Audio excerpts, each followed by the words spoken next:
millonario, pero que no vale ni un centavo. Hablo de hombres, verdaderamente hombres de valor, no financiero, sino espiritual, moral, ético. En ese sentido, grandes hombres. Un turista llega a un pequeño pueblito y preguntó a uno de sus habitantes: ¿ha nacido aquí algún hombre grande? Y le respondieron: no, señor, todos han nacido como bebecitos. Y eso es cierto. Se nace como bebecito, pero tiene que crecer para ser un hombre. Bien, veamos el Salmo 128. Bienaventurado todo aquel que teme a Jehová, que ande en sus caminos. Cuando comieres el trabajo de tus manos, bienaventurado serás y te irá bien. Tu mujer será como vid que lleva fruto a los lados de tu casa. Tus hijos como plantas de olivo alrededor de tu mesa. He aquí que así será bendecido el hombre que teme a Jehová. Bendígate Jehová desde Sión, y veas el bien de Jerusalén todos los días de tu vida, y veas a los hijos de tus hijos. Paz sea sobre Israel. ¿Qué es la verdadera hombría? ¿Cuál es el plan de Dios para el hombre? Cualquier electrodoméstico o equipo técnico o vehículo que usted compre en nuestros días viene con su respectivo libro de instrucciones. Dios también nos ha dado un libro de instrucciones, la Biblia, en donde encontramos el plan de Dios para el hombre. Ningún hombre, por famoso que sea, ningún deportista, por más que gane millones, ningún religioso, por más carismático que sea, ningún político, por más popular que se crea, ningún científico, por mucho que sepa, puede decirnos cuál es el plan de Dios para el hombre. Solo la Biblia, la palabra de Dios puede hacerlo, porque por eso es precisamente la palabra de Dios. En Génesis 1:27 se nos dice: y creó Dios al hombre a imagen de Dios lo creó, varón y hembra los creó. En la actualidad hay aquellos que están tratando de convencernos de que no hay diferencias fundamentales entre hombre y mujer. Y esto ellos lo hacen en nombre de la igualdad. Cierto, hombres y mujeres son iguales, pero no son lo mismo. Igualdad en valía no es lo mismo que igualdad en funciones. Una famosa psicóloga norteamericana dijo lo siguiente: hombres y mujeres son realmente diferentes. Sí, lo son. He invertido meses hablando con biólogos, geneticistas, neurólogos, sociólogos y psiquiatras, y lo que he descubierto es que hay más diferencias entre hombres y mujeres de las que se sabía. Sus cuerpos y mentes son diferentes. Los hombres son diferentes aún en la composición de su sangre y cómo se desarrolla su cerebro, lo que significa que piensan y experimentan la vida en forma diferente a la mujer. Últimamente casi se ha vuelto un asunto de fe el asegurar que no hay diferencias significativas entre los sexos, aparte de la más obvia diferencia, los órganos sexuales. Pero la verdad es que hay otras y más importantes diferencias entre los sexos que los órganos reproductivos de varones y hembras. Y el doctor Paul Propon, hablando sobre este mismo asunto, dice: hombres y mujeres son diferentes en cada célula de sus cuerpos. Las diferencias en las combinaciones de los cromosomas son la causa básica del desarrollo de la masculinidad y la feminidad. Las mujeres tienen una mayor vitalidad constitucional, a lo mejor debido a esa diferencia en los cromosomas. Normalmente las mujeres viven 3 o 4 años más que los hombres, por lo menos en los Estados Unidos. En este punto me hago la pregunta: ¿y entonces por qué les llamamos el sexo débil? El doctor Prohan dice algo: la sangre de la mujer contiene más agua y el 20% de corpúsculos rojos. Toda vez que estos proporcionan oxígeno a las células corporales, la mujer se cansa más fácilmente y tiene la tendencia a desmayarse. Su vitalidad constitucional es, por lo tanto, un asunto de largo alcance. Cuando en tiempos de guerra en las fábricas de Inglaterra se aumentó la jornada de trabajo de 10 a 12 horas diarias, los accidentes entre las mujeres aumentaron en un 150%. Entre los hombres no sucedió nada. ¿Por qué? Porque hay una diferencia básica, vital, fundamental, psicológica, fisiológica, química y de cromosomas entre el hombre y la mujer.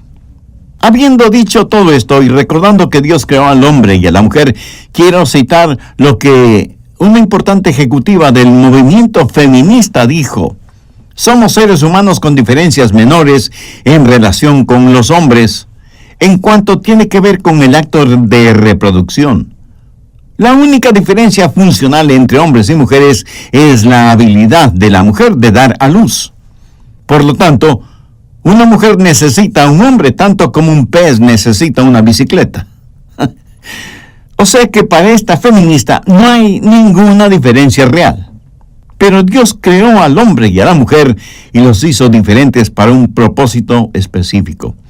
¿Cuál es el plan de Dios para el hombre? Volvamos al Salmo 128. Lo primero que quiero que vea es lo siguiente: si usted es un hombre verdadero, tendrá que caminar fiel. Dice el Salmo: bienaventurado todo aquel que teme a Jehová, que anda en sus caminos. Esto habla del modelo que un esposo y padre debe ser delante de sus hijos. Debe ser un padre que sabe adorar a Dios, que es un esposo fiel y que tiene una íntima relación con Dios. Su esposa e hijos deben ver que su esposo y padre caminan en los caminos de Dios. ¿Por qué? En el hogar, el padre es la figura, la representación del Dios Todopoderoso. Él debe ser como un retrato de Dios. Jesús enseñó que debemos llamar a Dios nuestro Padre.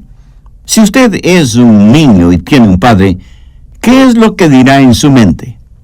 ¿Dios es como papá? Se nos enseña a orar a Dios, nuestro Padre. En el hogar, el esposo representa a Dios Todopoderoso delante de sus hijos, representa al Señor Jesucristo delante de su esposa.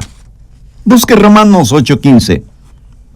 Sino que habéis recibido el espíritu de adopción, por el cual clamamos, Abba, Padre. O sea, debemos pensar en Dios como un Padre. Veamos ahora Efesios 5:22. Las casadas estén sujetas a sus propios maridos, como al Señor. Esto es como al Señor Jesucristo. Mi amigo, la razón por la cual usted debe vivir una vida piadosa es para modelar delante de su familia lo que es el Dios Todopoderoso y lo que es el Señor Jesucristo. Por favor, busque 1 Corintios 11, los versos del 3 al 7. Pero quiero que sepáis que Cristo es la cabeza de todo varón, y el varón es la cabeza de la mujer, y Dios la cabeza de Cristo. Todo varón que ora o profetiza con la cabeza cubierta, afrenta su cabeza. Pero toda mujer que ora o profetiza con la cabeza descubierta, afrenta su cabeza, porque lo mismo es que si se hubiera rapado. Porque si la mujer no se cubre, que se corte también el cabello. Y si le es vergonzoso a la mujer cortarse el cabello o raparse, que se cubra. Porque el varón no debe cubrirse la cabeza, pues él es la imagen y gloria de Dios, pero la mujer es gloria del varón. ¿Qué está diciendo aquí el apóstol Pablo? Que el hombre es la imagen y la gloria de Dios, y que la mujer es la gloria del hombre. En el hogar, el hombre es, por así decirlo, el retrato del poderoso Dios y del Señor Jesucristo. La mujer es el retrato de la iglesia, la novia de Cristo. Hombres, esposos, padres, escuchen, jamás piense que la religión y la espiritualidad son primordialmente para la mujer y los hijos. Dios demanda más espiritualidad del hombre que de la mujer. Dios pone mayor responsabilidad en el hombre que en la mujer. Y si su hogar no es lo que debe ser, entonces usted comparte esa responsabilidad primaria. No su esposa ni sus hijos, porque usted es la cabeza del hogar. Y si usted representa a Dios en ese hogar, ¿cómo debe ser? Usted debe caminar en los caminos de Dios. Una de las características de Dios es su fidelidad. Uno de los mayores problemas en la actualidad es la infidelidad de los hombres. Padres que desaparecen de la vida de sus hijos, padres que fracasan. Una tercera parte de los niños norteamericanos no viven con sus padres biológicos. Más de 15 millones de niños crecen en hogares sin sus padres. ¿Sabía que el 70% de los hombres en las cárceles crecieron sin un padre? Desde 1920, el índice de divorcios ha crecido en un 1.420%. Y entre los matrimonios jóvenes, el promedio de divorcio es el doble de lo que fue entre sus padres. Es hora de levantarnos y erguirnos y decir, debemos caminar en los caminos de Dios. Un notable psicólogo de niños dijo, hoy en día vemos a más niños con síntomas de estrés, dolores de cabeza y estomacales, desánimo, problemas de aprendizaje, como nunca antes. Al crecer, muchos de ellos sienten que han perdido una parte importante de su vida. Se sienten usados y abusados. Mi preocupación es que si ellos no se sienten protegidos y cuidados, tampoco les importarán los demás. A lo mejor estamos criando un gran número de niños que son desadaptados emocionales. ¿Sabe usted cuál es una de las características de Dios? Permítame decirlo nuevamente. Es la fidelidad. Y eso significa que Él cumple las promesas que hace. Nuestro Dios es un Dios de pactos, es un Dios fiel. Toda la Biblia depende de la fidelidad de Dios, de las promesas de Dios. Mi amigo, cuando usted hace una promesa, eso tiene un poder increíble. Con mucha sabiduría, alguien dijo lo siguiente: cuando un hombre hace una promesa, crea una isla de certidumbre en un hirviente océano de incertidumbres. Cuando usted hace una promesa, crea un santuario de confianza en medio de una selva de reacciones imprevisibles. En su estupendo libro El tierno guerrero, su autor, Stu Weber, dice lo siguiente: padres y esposos necesitan aprender fidelidad y cumplir lo que prometen. Nunca dejen de hacerlo, sin que importen las circunstancias. Cuando el matrimonio ha perdido su encanto, permanezca ahí. Cuando la responsabilidad paternal está sobre su cabeza, permanezca ahí. Cuando el trabajo está sofocando su espíritu, no deje que gane la batalla. Cuando su iglesia está sobrecargada de mezquindades, permanezca ahí. Cuando sus hijos le desilusionen, permanezca junto a ellos. Cuando su esposa experimente 6 meses de cambios emocionales, aprenda a vivir junto a ella. Permanezca, sea un hombre fiel. Entienda que el poder para permanecer es sacrificio. Entregarse uno mismo totalmente para el bien de otro. El máximo ejemplo de poder para permanecer es el Señor Jesucristo. Él pudo haber caminado contrario a la cruz, pero permaneció firme en ese camino, con su rostro firme, mirando hacia el Calvario. Cuando pudo haber descendido de la cruz y evitar todo ese sufrimiento, Él permaneció ahí. Cuando pudo haber llamado a sus ejércitos celestiales para que lo liberen, o invocar la ira divina sobre sus adversarios, Él permaneció ahí. Perseveró y permaneció hasta el momento cuando pudo decir, consumado es. Que Dios tenga misericordia de padres ausentes de su responsabilidad. Camine con Dios. Un verdadero hombre delante de Dios es el hombre que camina en fidelidad. En segundo lugar, un genuino hombre de Dios es conocido por su trabajo fructífero. Salmo 128. Cuando comieres el trabajo de tus manos, bienaventurado serás y te irá bien. El plan de Dios para el hombre es que sea el proveedor para su familia. Y esta responsabilidad viene desde las páginas del Génesis, porque en Génesis 3:19 leemos, con el sudor de tu rostro comerás el pan hasta que vuelvas a la tierra, porque de ella fuiste tomado. Y aquí Dios no está diciendo que va a ser algo fácil. Por eso Dios le dio al hombre una contextura más fuerte, porque iba a ser el principal proveedor para el hogar. Y esa responsabilidad no se la dio a la mujer, que es la que debe nutrir, ser dadora de vida. Por favor, busque en el Nuevo Testamento la epístola a Tito, capítulo 2, versos 4 y 5, que enseñen a las mujeres jóvenes a amar a sus maridos y a sus hijos, y ser prudentes, castas, cuidadoras de su casa, buenas, sujetas a sus maridos. Los pequeñitos necesitan a sus madres y uno no tiene que ser muy inteligente para entender eso. Dios hizo al hombre para que sea el proveedor. Pero hoy tenemos una generación de padres que parece que se han olvidado de esto. Y hombres, permítanme decir que esto de ser proveedores va mucho más allá de los alimentos, el vestido y la casa. Si usted piensa que puede dar a sus hijos cosas y dar a su esposo una linda casa, y eso es todo lo que tiene que hacer, está completamente equivocado. Usted tiene que proveer también para las necesidades emocionales y espirituales de su esposa e hijos, porque eso significa la seguridad espiritual en su hogar. ¿Qué es lo que la familia, su familia, realmente necesita? ¿Alguna vez se ha sentado para escribir los planes para su familia? ¿Cuál es el plan de Dios? ¿Cuál es el trabajo de un hombre de fe? Debe ser protector y proveedor. Salmo 128:3 dice: Tu mujer será como vid que lleva fruto a los lados de tu casa, tus hijos como plantas de olivo alrededor de tu mesa.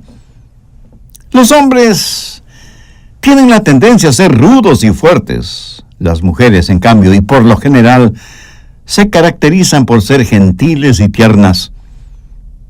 Los hombres tienen una manera de pensar lógica y unidireccional. Las mujeres se inclinan a lo emocional y a la comunicación verbal. El hombre toma riesgos y está listo para ello. La mujer prefiere la seguridad y el orden. En sus relaciones, el hombre es más insensible, mientras que la mujer es más sensitiva. El hombre mira hacia un largo recorrido. La mujer se concentra en el aquí y el ahora. El hombre es más escéptico y desconfiado debido a su naturaleza protectora. La mujer es más crédula, más ingenua, porque es su naturaleza maternal. Ahora, ¿quién está en lo correcto y quién en lo incorrecto? Ambos están en lo correcto porque esa es la forma en que Dios les hizo. Alguien dijo que las diferencias entre un hombre y una mujer son las mismas que existen entre una mariposa y un búfalo. La mujer es como una mariposa, gentil, hermosa, frágil. Es muy sensible a las cosas. Así como una mariposa es sensible al aroma y a la belleza de las flores. Si usted trata de atrapar una mariposa con sus manos, no podrá hacerlo. Tendrá que utilizar una delicada red. Y si usted pone una pequeña piedrita sobre sus alas, la mariposa no podrá volar. En cambio, ponga una pequeña piedrita sobre el lomo de un búfalo y ni siquiera se dará cuenta de su existencia. Ponga flores en su camino y el búfalo las pisoteará, y la fragancia de las mismas no significará nada para su tosca nariz. ¿Por qué? ¿Porque es un bruto que no aprecia ni la belleza ni la fragancia de las flores? No. Sino porque es un animal fuerte. Puede arrastrar un arado y hacer el trabajo de 4 o 5 hombres. Su naturaleza es la fortaleza, no la delicadeza. Dios hizo al búfalo así. Dios creó al hombre para que sea hombre y a la mujer para que sea mujer. ¿Qué es lo difícil de entender en esto? Mi amiga, si usted está casada con un hombre tipo búfalo, dele gracias a Dios por eso. Esa es la forma en que Dios lo creó. Ahora, eso no significa que él tiene que ser rudo, tosco y machista. No estamos hablando de eso. De paso, quiero decir que un hombre puede ser enorme y fortachón y sin embargo ser muy tierno. Desde mi punto de vista, el general Norman Schwarzkopf, que dirigió las tropas norteamericanas en la guerra en Irak durante la Operación Desierto, es un héroe en el sentido clásico de la palabra. La famosa periodista Barbara Walters le entrevistó en la televisión Y esa entrevista fue algo increíble. Al hablar de la batalla y la pérdida de vidas humanas, el general comenzó a llorar y Bárbara, con su frío y personal estilo de hacer entrevistas, le preguntó: general, ¿no tiene temor de llorar frente a millones de personas? Y el general le contestó con una frase que caló muy profundo en la mente y corazón de quienes vimos esa entrevista.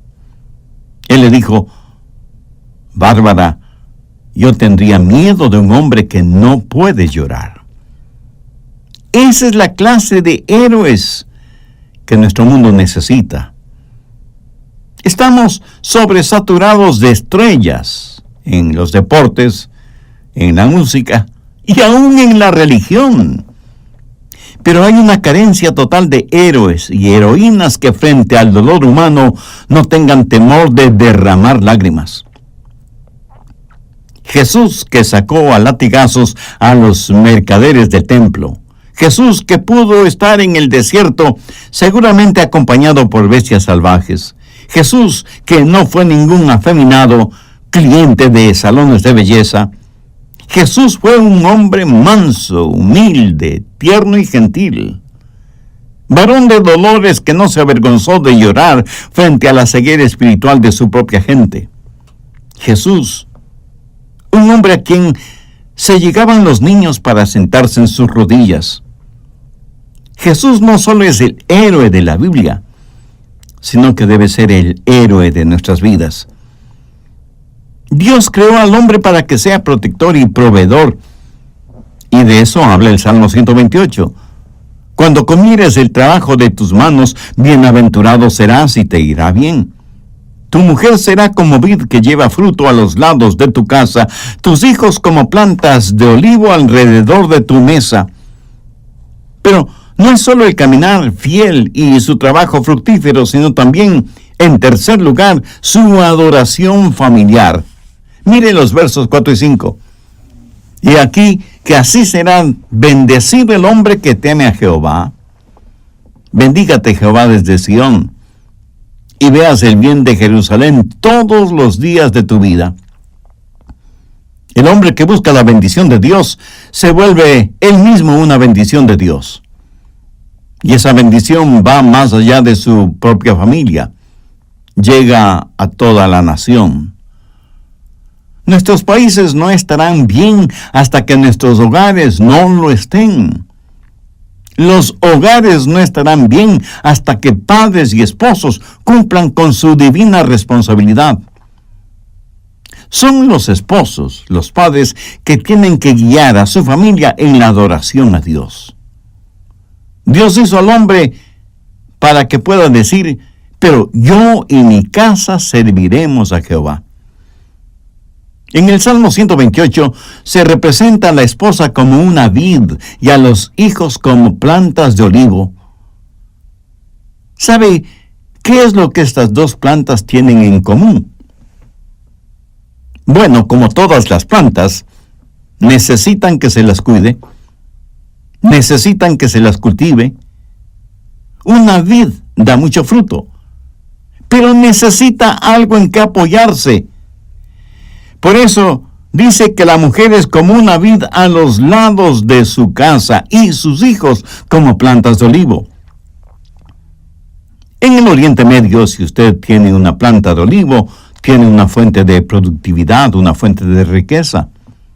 Los árboles de olivo son fuertes, verdes, productivos, hermosos y estables, pero necesitan ser cultivados. ¿Está usted cultivando las plantas de olivo que tiene? Anote Efesios 6:4. Y vosotros, padres, no provoquéis a ira a vuestros hijos, sino criadlos en disciplina y amonestación del Señor. La provocación siempre tiene un aspecto negativo, y Pablo dice que no hay que exasperar, ni frustrar, ni acosar, ni herir, ni humillar a los hijos. Si usted no tiene una buena relación con sus hijos, ¿cómo espera que ellos estén listos a obedecer sus reglas? Esto es provocar a iras a nuestros hijos. Lo opuesto de la provocación es la nutrición, o como Pablo lo dice, criadlos en la disciplina y amonestación del Señor. Las encuestas sociales revelan que un padre en promedio, escúchelo, utiliza 7 minutos y medio semanalmente con sus hijos adolescentes. Solo 7 minutos y medio. ¿Se imagina? Eso solo significa que a ese padre le importa muy poco sus hijos. Los psicólogos dicen que si un padre no invierte tiempo con su hija, crecen las opciones para que ella se vuelva frígida o promiscua. Los hijos son como plantas de olivo. Muchos padres dicen que no tienen tiempo para dedicarse a sus hijos. Escúcheme. Los deberes no deben entrar en conflicto. Usted debe cultivar a su esposa y a sus hijos. Ama lo suficientemente a su mujer como para morir por ella, y que lo demuestre en la forma en que vive por ella y con ella. Y debe haber adoración familiar. Debe haber un líder en el hogar. En muchos de nuestros países desarrollados, el gran problema no es primordialmente las mujeres rebeldes, sino los hombres que fracasan en cumplir con el rol que Dios les ha asignado. Ahora, debo reconocer que hay mujeres rebeldes, y espero que usted no esté casado con una de ellas. Por último, permítame decir algo sobre el verdadero hombre y su futura riqueza. Salmo 128:6. Y veas a los hijos de tus hijos. Paz sea sobre Israel. ¿Dónde está la verdadera riqueza? Pero antes, ¿qué es riqueza? ¿Tener un carro Mercedes-Benz? ¿O BMW? ¿O un Lamborghini? Es una mansión con más cuartos de los que necesita y más baños que en un aeropuerto, con un patio que parece una cancha de tenis y una piscina en la que más se bañan sus perros. En serio, ¿qué es la riqueza? Bueno, se lo voy a decir. Una vez estuve predicando en otra iglesia bastante distante de donde vivo. Mis 2 nietas y sus padres viven allá y pude pasar un buen tiempo con ellas. Y me emocioné sabiendo que ellas aman a Dios y me aman a mí. Y por supuesto, yo las amo mucho. Y veas a los hijos de tus hijos. Y tengo otros nietos, los hijos de mis hijos. Unos están cerca, otros están lejos.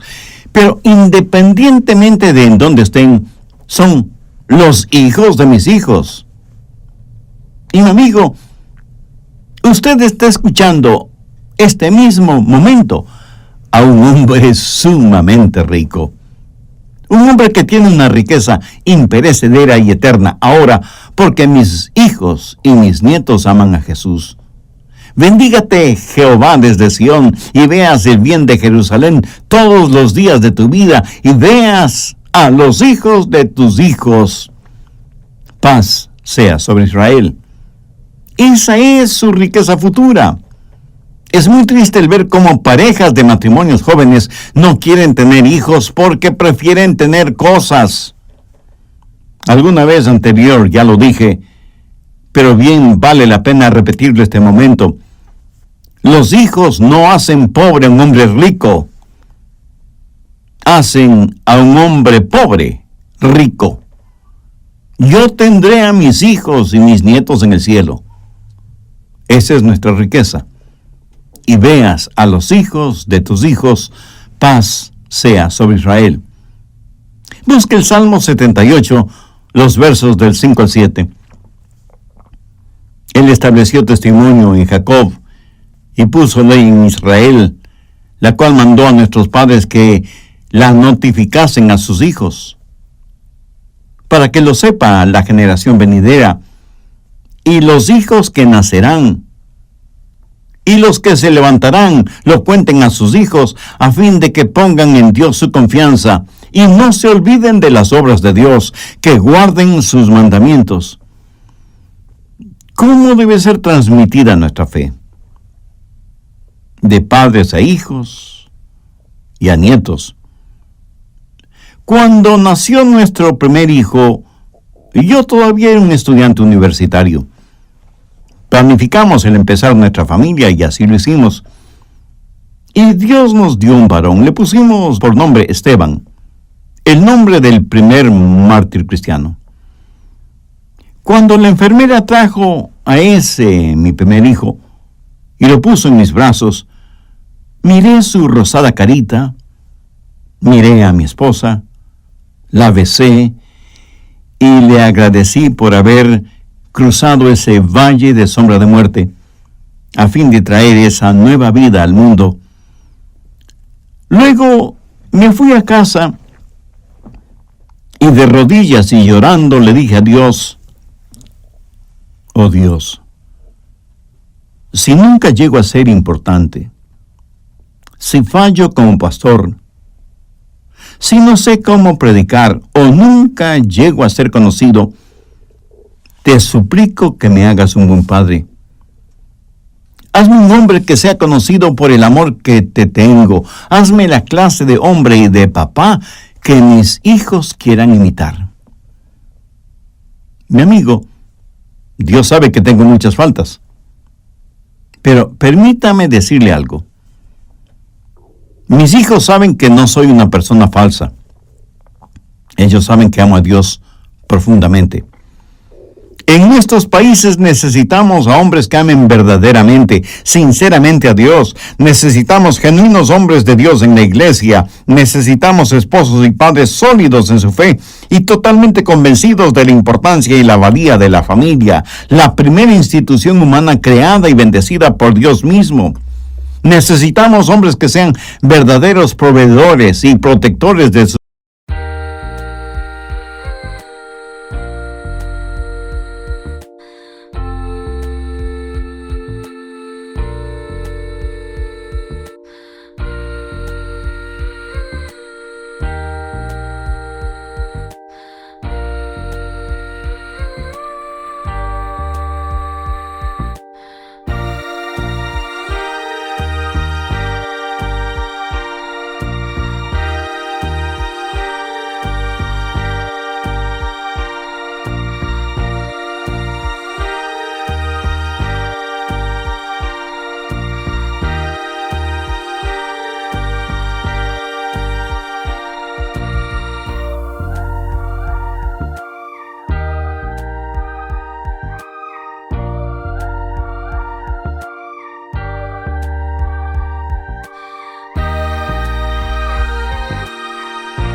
Ahora, un hogar así no es cuestión de suerte. Hay que saber formarlo, cuidarlo, podarlo, regarlo, en fin, cultivarlo. Y solo Dios puede ayudarle siempre y cuando usted tenga una relación personal con Dios, por medio del Señor Jesucristo. ¿Conoce usted al Señor Jesucristo en esa forma? ¿Es Él su Salvador y Señor? ¿Tiene la seguridad de su salvación eterna? Si no es así, no quisiera hacer esa decisión espiritual ahora mismo. Yo voy a orar una corta oración para que le sirva a usted de guía. Diga: querido Dios, necesito ser la clase de esposo y padre que tú quieres que sea. Pero no lo podré ser si continúo viviendo en mis delitos y pecados.